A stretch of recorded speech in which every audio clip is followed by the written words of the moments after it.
नमस्कार दोस्तों, आज हम प्रश्नावली 8 में त्रिकोणमिति सारणी के बारे में आपको जानकारी देंगे। त्रिकोणमिति सारणी कैसे आप बहुत ही आसान तरीके से बगैर याद किए रट्टा लगाए उसको आप बना सकते हो और अपने बहुत ही जल्दी, मतलब जितना आपको याद करने में समय लगेगा उतना आप उसको बना लोगे बहुत जल्दी। तो कैसे बनाना है इसको? सारणी में विशेष कोणों के बारे में ही जानकारी दी जाती है, जिसमें 0 डिग्री, 30 डिग्री, 45 डिग्री, 60 डिग्री और 90 डिग्री इसी के मान अपने ज़्यादा उपयोग होते हैं। तो इसकी सारणी कैसे बनानी है? सबसे पहले ये अपने सारणी आप देख रहे हो, ये लिख लेना ऐसे। 0 डिग्री, और ये साइन, कोस, टेन, कोट, सेक और कोसेक के ही मान ज़्यादा उपयोग किए जाते हैं, तो इसको आपने लिख के अब सारणी की शुरुआत कैसे करनी है? 0 डिग्री सबसे पहले तो 0/4 किया, इसके वर्गमूल का निशान लगा दिया, ठीक है। अब 0 के बाद 1 आता है तो 1/4, 4 नीचे सब में रहना है, बस यहाँ पर एक एक काउंटिंग बढ़ती जानी है। तो ये 1/4 हो गया, 2/4 हो गया, 3/4 और 4/4, सब पर वर्गमूल का निशान लगा दिया। अब वर्गमूल को जो सोल्व करोगे ना, तो वो साइन डिग्री के मान आते जाएंगे अपने पास। साइन डिग्री के मान कैसे निकालने हैं आपने? 0 का वर्गमूल 0 और 4 का वर्गमूल 2, तो 0/2 को अपने 0 ही लिखेंगे, तो ये साइन 0 डिग्री का मान 0 आ गया अपने पास। अब 1 का वर्गमूल 1, 4 का वर्गमूल 2, तो ये 1/2 आ गया साइन 30 डिग्री का मान। अब इसको आप यहाँ पर काट दो, इसको 1/2 हो गया। 1 का वर्गमूल 1 और 2 का वर्गमूल √2 ही लिख देना, ठीक है। अब उसके बाद क्या करना है आपने? √3 का वर्गमूल नॉर्मल तरीके से आप नहीं निकाल सकते हो, √3 ही लिखना है, और 4 का वर्गमूल 2, 1 1, 4 एकम 4, 4 एकम 1 आ गया आप, ठीक है। अब 1 का वर्गमूल हमेशा 1 ही होता है, इसको लिख देंगे √3/2, इसको लिख देंगे 1। और कोस थीटा में आपने कुछ सोचना नहीं है, सिर्फ इसको यहां से वापस लिखना चालू करना है। 1 लिखना है यहाँ पर, √3/2 दूसरी जगह पर, इसके नीचे यही सेम, ये इधर और ये इधर, यही मान होता है कोस का, ठीक है। तो 1 √3/2, 1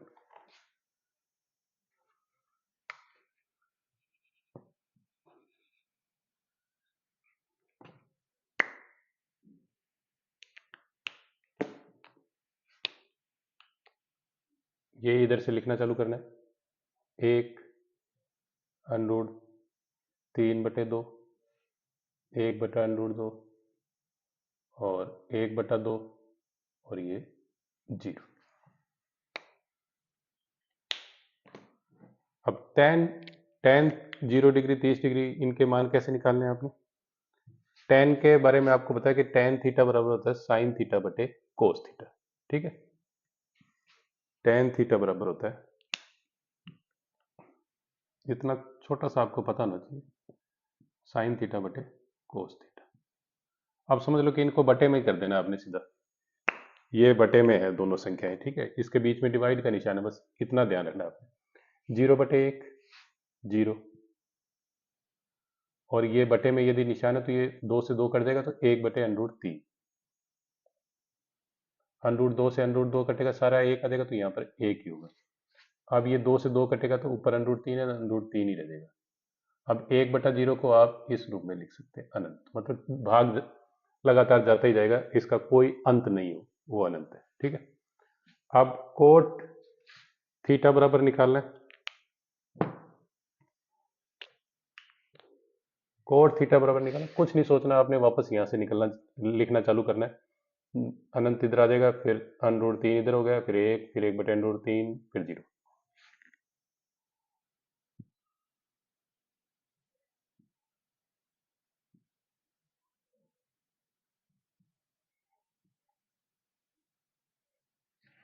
बस इतना ही आपको लिखना है।